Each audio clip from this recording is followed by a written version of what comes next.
The Snowflake Method of novel writing. Touched on this in an earlier video. Okay, so recap. Step 1, come up with one sentence to summarize your book. Step 2, come up with a paragraph around that sentence. Now, before I said step 3, we were going to come up with something else, but let's make step 3 characters. So now you've got a sentence summarizing your book. You've got a paragraph summarizing your book. So the next thing you're going to do is you're going to figure out in that paragraph, in order for those things to happen, who is doing those things? Your characters, right? Now, my typical practice is to start off with 6 major and 6 minor. It leaves me 12. And the one, well, recently I've been toying around with the idea that, and I've used it a couple of times, that that one can be the beginning of the subplot and your subplot characters. You just have to find who that is. Let's skip that for now. So you're at sentence, paragraph, and let's say your paragraph involves a judge who is, like I said, my first sentence, a judge is blackmailed and then he and his family are hunted. So that's the first sentence of my paragraph. In the rest of the paragraph, I'm going to talk about his blackmail, his family, his hunting, and the end. These are very important points. That right there makes it 5 sentences. You want to have it between 5 and 7 sentences. So at that point, you've got a paragraph. You're listening to yourself think about these characters. Okay, so think about it. Who we got? We got the judge. We got his wife. We got his kids. What else is going on? Well, who's blackmailing him? You got some major characters there. You've got a mob boss of some kind. You've got some foot soldiers. Not necessarily using them as foot soldiers. These are people we're going to create here. So you've got a list at the end of that. You've got 6 major characters and 6 minor characters, and 1 we're going to say for a subplot. Okay, so at that point, what you're going to do is you're going to develop your characters. This is the first time you do it. This is really the aha moment for me, anyway, that I had first time I did this. The characters you're going to take and write 1 page on each on how they're going to evolve or change throughout the course of the story, and you figure out why along the way, which gives you a little better idea of the plot, but you're not putting that down in concrete vision yet. So after you do that page for each of the major and minor characters, you gotta flip that sheet over. I want you to split that page in half, okay, and in 1 line, I want you to do something. You're going to name his wife, the judge. You're going to name his kids and their ages. You're going to give his wife an age. Probably doesn't like it. You're going to figure out, anything you want. What kind of toothpaste does he use? How much does he have left on his loan for his mortgage? What kind of house does he have? Where does he live? What's his favorite food? You get the point. The point of that being, I wouldn't suggest talking about underwear size, but you could talk about his wife's panties. That seems to sell. But anyway, so basically you're going to have the details with which, say you're at a point in the story and you got 2 people standing there and they're 2 characters. What are they going to talk about? They're making small talk like everybody else does. What are they going to talk about? You don't have the details to make these characters real. So that's step 4. So now what we're going to do, you have a deeper understanding of the plot due to the fact that you have expanded into a paragraph, found out who the characters were, and figured out what they're doing in this story just by the way in which they need to change. And then you made a bunch of details about them, so you sort of know your characters, but you don't have written exactly what goes on. So here we are. This is step 4. Step 4, you're going to take that paragraph and do the same thing that I said before, which is take each sentence of that paragraph and write it.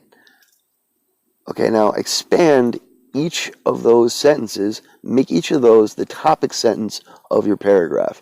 You're going to end up with something that is roughly, mine usually end up between 4 and 6 pages. You want to try and keep it to 5 to 7 in each paragraph, 5 to 7 sentences in each paragraph, but okay, where am I?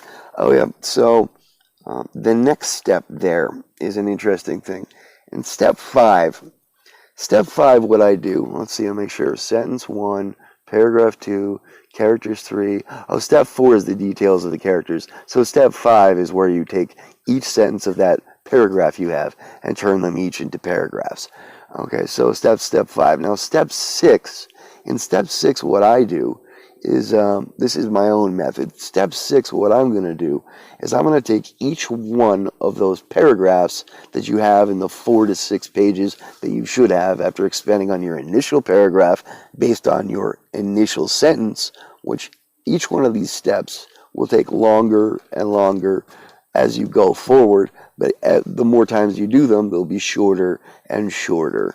So what you're going to do now is pretty obvious. You're going to take every sentence of every paragraph in the 4 pages and expand them into a paragraph. Now you're looking at a real story. Now you're looking at a story that has some meat. It's got characters. It's got what the characters are like, what size underwear they wear, and where they went to kindergarten, and how good they did, and what they like to do for their hobby. Okay, so now we know characters. The big thing we want to work on now, from the flow of that, you are going to make a plot map or a scene chart. Now your average book that's going to sell bestseller, your average bestseller, is somewhere between 40,000 and 60,000 words. Okay, actually 60,000. Strike that. I just had a brain hemorrhage. Brain fart, sorry. So what you're going to do here is you're going to take and make a spreadsheet. I don't do it on the computer. None of this has been done on the computer so far. It's all handwritten because it's so easy to write it. You don't have to worry about the technicalities, the font, all of that stuff that's going to happen automatically for you when you read it. If you want to store this stuff, you can take it and you can read it into that speech-to-text thing that I was talking about. And of course, you're going to have to do the editing on it. But if you really want to save a digital copy of it, that's the way if you're working with your phone. Pen, paper, and cell.blogspot.com. So what you're doing on this next one is making a spreadsheet. I use graph paper. Extend the lines. Now your headers, the things that are making your columns are at the top are going to be, hold on a minute. I add an extra one here. How many pages I think this scene is going to take. Okay, so you've got setting, plot, characters, and that's pretty much, oh yeah, and setting, characters, plot. Oh, I'm having a brain hemorrhage again. Setting, characters, plot. I think that's all I'm using these days. So anyway, okay, perfect example here. Okay, the first scene, you're going to number that over on your rows. Your first scene, and typically your book is going to take you around 100 scenes. It's also this method is also very good for adapting and turning it into a screenplay. So each row is going to have settings. So you've got the judge. Where is he? He's in court. It's the setting is court, the courtroom, at the courthouse. The characters. You've got the judge. You've got the plaintiff. You've got the lawyer. Now, some of these people aren't necessarily characters you're going to keep. You're not your 6 major or 6 minor. This is something which you want to limit your involvement with these characters as far as what they're doing in the story and how much. You just want to keep it brief with those. Okay, so you've got setting, you've got characters, and plot. What happens? Well, the judge receives something from the bailiff. He looks at it. He's being blackmailed. He does something, in this case, with the plaintiff that he wouldn't normally do. However, he doesn't cave into it. Okay, there's your plot. You can sum that up quickly because you're going to remember pretty much what's going on due to the fact that you've got about 20 pages written out of the summary of the book. So you kind of know what's going on, but that's your first scene. Setting, plot, characters, and I like to put a number of pages or how long it's going to be for each scene.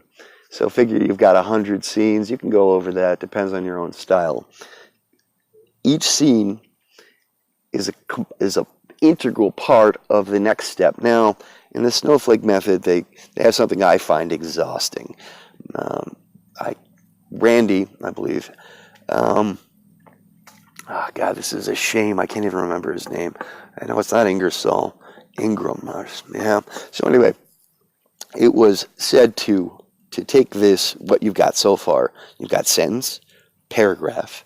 You've got characters and the way they change. You've got the characters' details. Then you've got the expansion of the paragraph into 4 pages. Then you've got your 4 pages expanded into like 16 to 20 pages. And now you've got your 20 pages turned into 100 scenes based on what you've done. You're noticing something here, I hope. This writes itself. At that point, you are about to write the book, and what I was saying before is that you can make another synopsis. You can do a long synopsis. It's not a bad idea, and it's pretty much what your first attempt at the book might be. But basically, I don't do it at this point. In fact, I only did part of one at one point.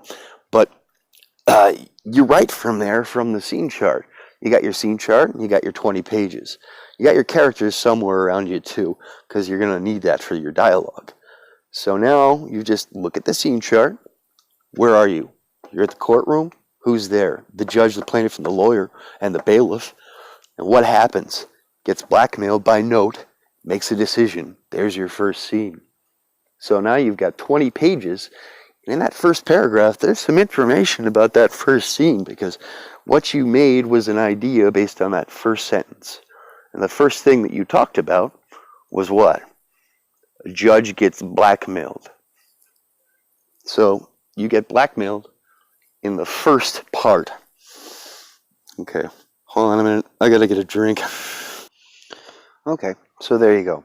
Now, of course, one of the most important things that prepared me, and also caused me the most trouble, was sitting down and writing about my life. Just simply do it. Write your own life down, because it's going to remind you of a lot of things that you know and a lot of experiences that you've had. Having had these experiences, you need to what? Collect them. So how do you collect them? You don't need to make an outline. You're not going to psychoanalyze yourself, and if you are, I'm kind of scared, and I hope you don't email me. Excuse me. But the first thing you do is sit down and make a map. Start wherever you want. Maybe just throw some note cards together here and there over the course of the day, or notes in your cell. Something comes to mind that happened to you, you write it down. Big thing is to eventually compile a big enough list that you can get a better idea of the chronological events of your life in the way that you see them at that moment. This is a very good thing, and is kind of a self-help thing too. Helps you see where your life has gone and why. Okay, now, so for instance, the Twister experience. Twister experience was one thing. That there are other experiences that you can write about as well. Those are the experiences of your own perception. Perception of time, for instance. Part of, well, I'm not going to go into this because you may or may not believe me, but perception is a big thing. Your perception of your story is going to drive the story. Your perception of your life is going to drive the story. And if you don't have a deeper understanding of the events which have driven your life, you're not going to be able to drive the story. I wrote one of these in 2005 and sent a bunch of them off to my relatives. They all thought it was very disturbing and that there was too much information and they didn't need to know, and it caused a lot of problems for me. And then later on I added to it. I did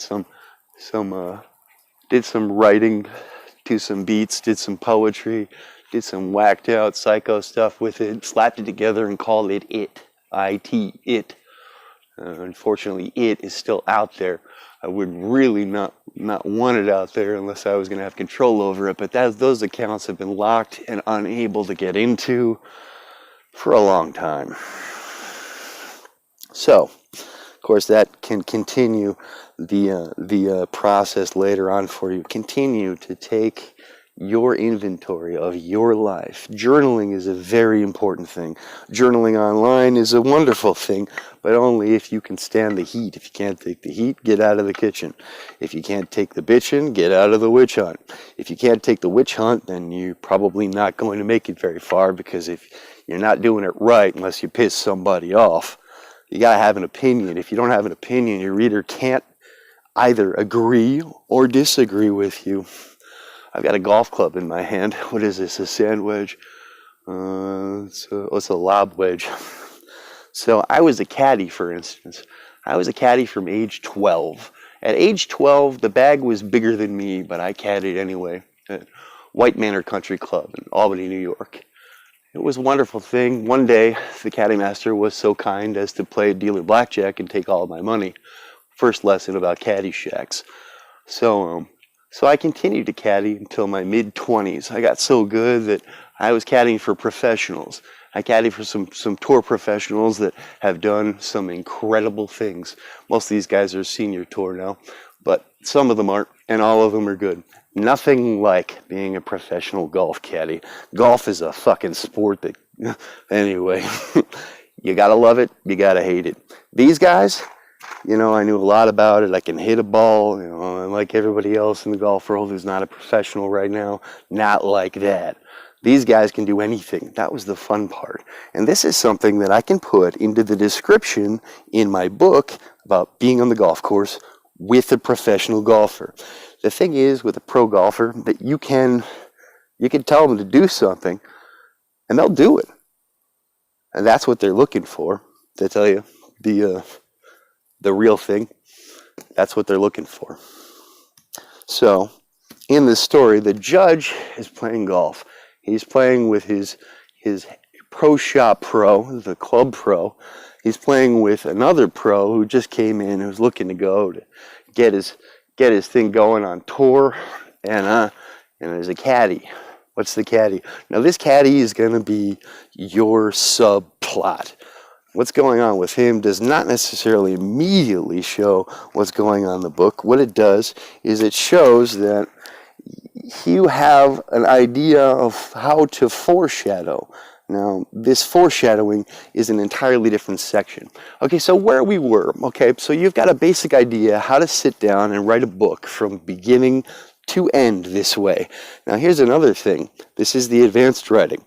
Now, once you've figured out how to do that process, now what you're going to do is you're going to break each one of the paragraphs of those 20 pages and take the scene chart that you have, and you are going to write a Snowflake Method, all of the steps that I just did based on all of that information in the story flow. So what I'm saying here is that each and every part of the book that you can recognize has a pattern, what your chapters are going to be, you're going to make it so that each chapter is a stand-alone story, a short story.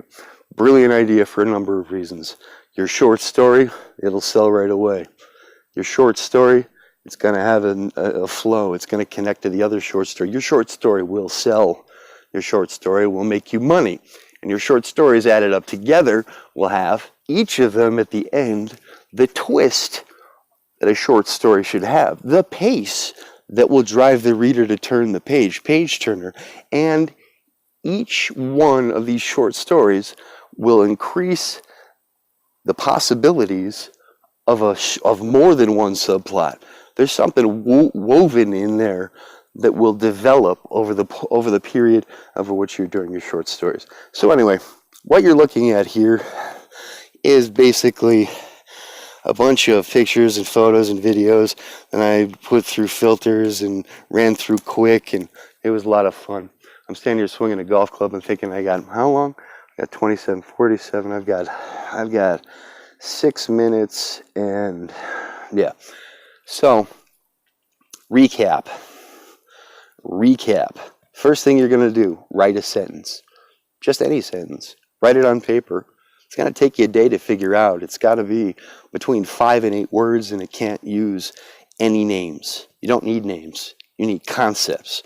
Who these people are in society. what they're doing with their lives comes in the next step, but that's going to take you a day to figure out after that first day when you got a sentence. Okay, so I do my sentence in about 10 minutes and I do the paragraph in the next 20.